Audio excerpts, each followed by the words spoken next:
Okay, guys, 1.7, inequalities. So the thing to remember with inequalities is we're not solving for a specific value of x. We're solving for, or just a singular answer for x. We're solving for multiple solutions. So for example, x is less than 2. That would include any real number on the real number line that is to the left of 2. So for example, if 2 is right here, that would include anything over here, okay? And that's usually where we want to get to try to find our solutions.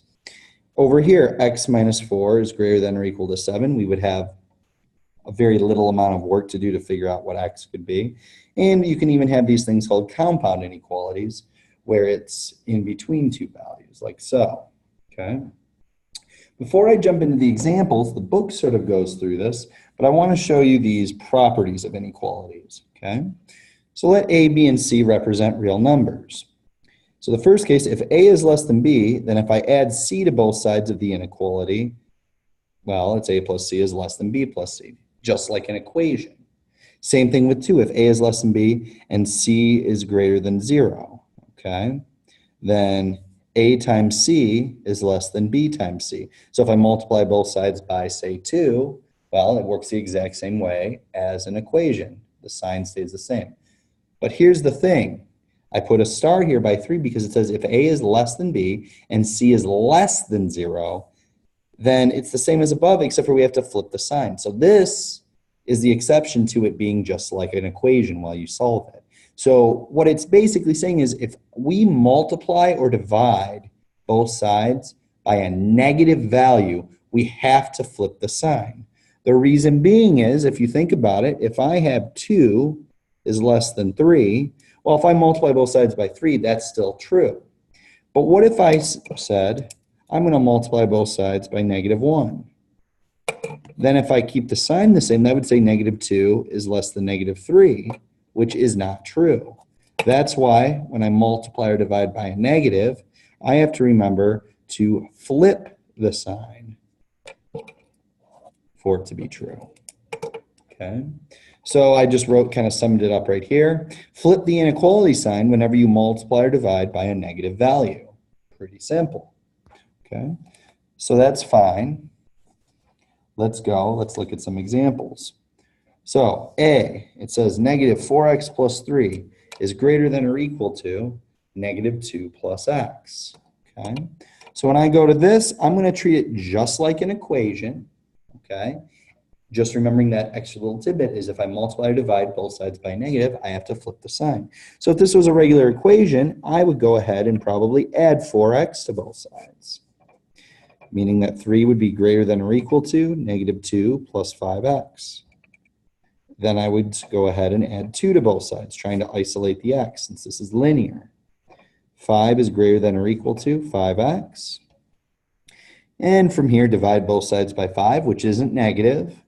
And I would get x is less than or equal to 1. Okay. Sometimes a lot of people like to read it in this order, and that's fine. These two things mean the exact same thing. Now, this is not your final answer, at least not in this case, because our final answer must be in interval notation. So I'm going to show you two different things. I'm going to graph the solution first. You don't have to do this, but I think it can help when you try to get your answer in interval notation. And what that looks like is this, okay? So if I take 1, it says x is less than or equal to 1, okay? Well, for less than or equal to, it could be 1, so I'm going to use a closed circle, okay? Now, sometimes instead of this, you might see a bracket, okay?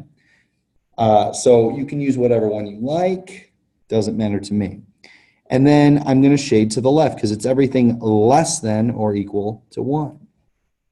This kind of helps because when I write my answer in interval notation, okay, so in interval notation, I'm going to read from left to right. So all the way back here, if we kept going, that would be -infinity, okay? Now, this parenthesis means don't include this value because we can never actually get to negative infinity.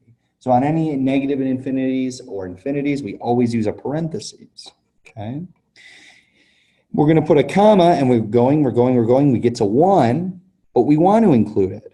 So to do that, I use a bracket, just like I could have used up here. So sometimes that's why certain books might use brackets. The bracket tells us include that point, okay?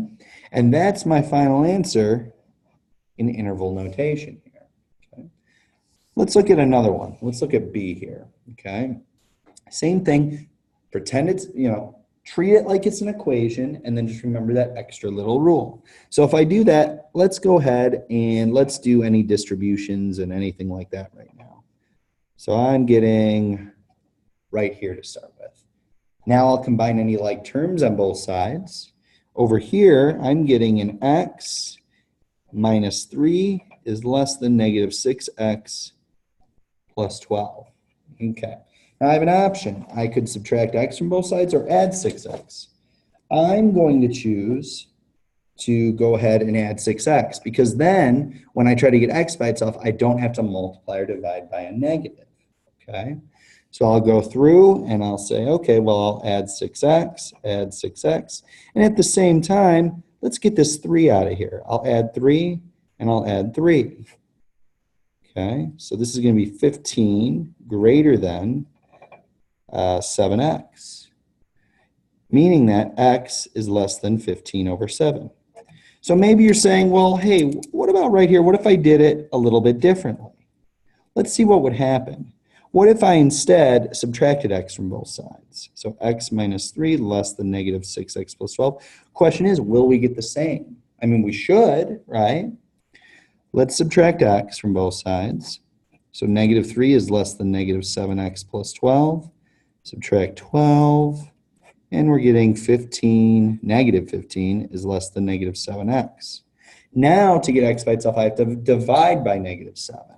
But when I do that, since I'm dividing by a negative, I need to remember that this thing is going to flip.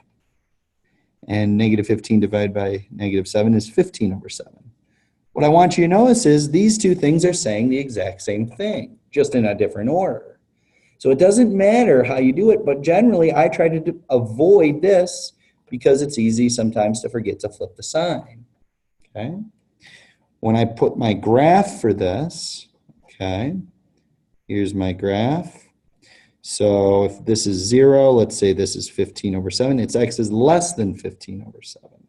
So to not include it, I'll use an open circle, or you could use an open parenthesis, okay? If it's less than 15 over 7, I want everything to the left. So now, in interval notation, the way we want our final answer, or at least how I'll ask for it on the test, is like this. We start at negative infinity all the way to the left, keep going. We get to 15 over 7, but we don't want to include it. Okay?